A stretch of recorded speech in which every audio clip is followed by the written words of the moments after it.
Hello and welcome to another devotion for troubled times. This devotion is for Wednesday, May 27th of 2020. Happens to be my 37th anniversary, and I get to celebrate with the love of my life, my beautiful bride, a little bit later in this day. But wanted to come in, drop in, and say hey, and point you back to the word of the Lord. Once again, we are finding hope, we're finding encouragement, we're finding wisdom, we're finding direction for our day, we're finding peace for our troubled times by considering the word of the Lord. And once again, I really encourage you to become a part of a 20-20-20 group where you will read the scripture for 20 minutes, you will reflect on that scripture for 20 minutes, and then you'll talk about it and pray for one another for 20 minutes. All right, so it usually takes longer than an hour. It's usually closer to an hour and a half because of the sharing and praying time at the end. But what a beautiful way to grow in grace and to grow closer to your family, the family of God. And I just encourage you to participate in one of the 20-20-20 groups that are available. Once again, this reading today comes from the 2024 Today. And once again, it's not so much about reading this, but about hearing it and listening to the voice of God. Today, I'm actually choosing one of my favorite Proverbs. It's just one that I love. It's been something that I have clung to for a long time. And it's Proverbs 6:6-11. And then I'll also probably go ahead and read 16-19 for you. But, and when you reflect on a passage, you don't even have to grab a whole section. You can just grab a verse or a phrase, something that God really spoke to you through. So here's Proverbs 6:6-11. Go to the ant, O sluggard. Consider her ways and be wise.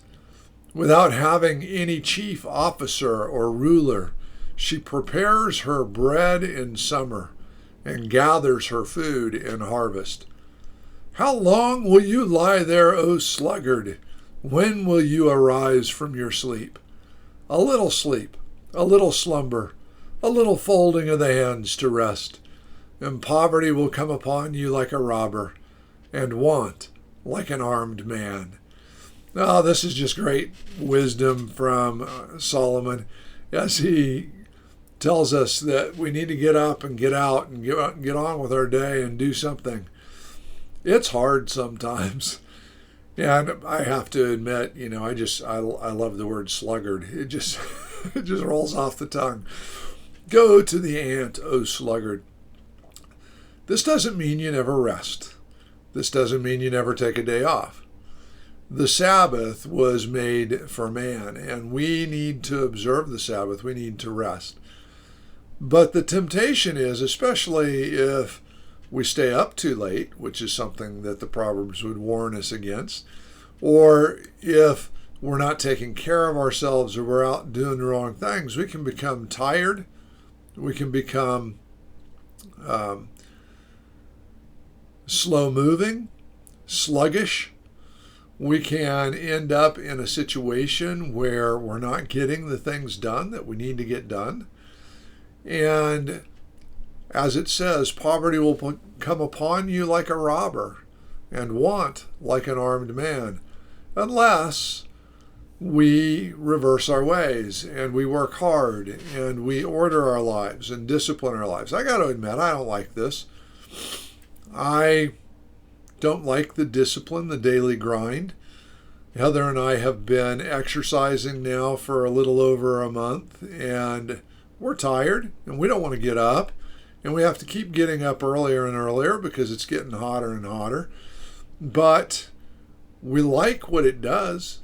We like the fact that we feel better overall. We like the fact that we have more energy. We can stand taller and straighter. We're not carrying as much weight around.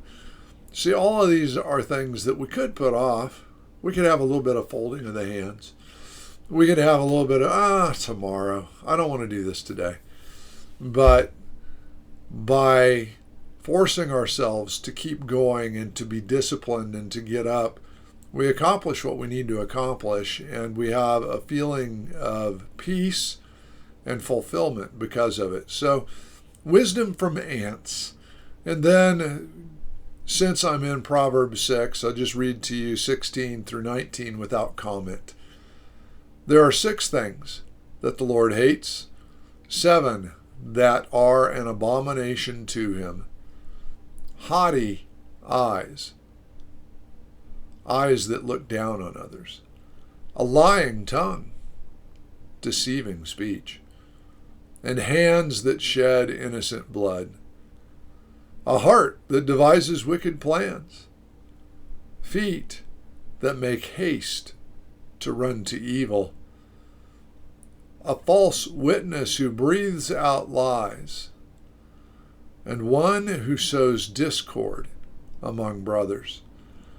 God, it says, hates these things. He finds them an abomination. You know, some of them don't really seem that bad, do they? And yet, the Lord hates them, and we need to put them far from us. Especially that last one who sows discord among brothers. Be careful of your tongue and the way that you talk and how you represent those around you. Don't sow discord. God detests that.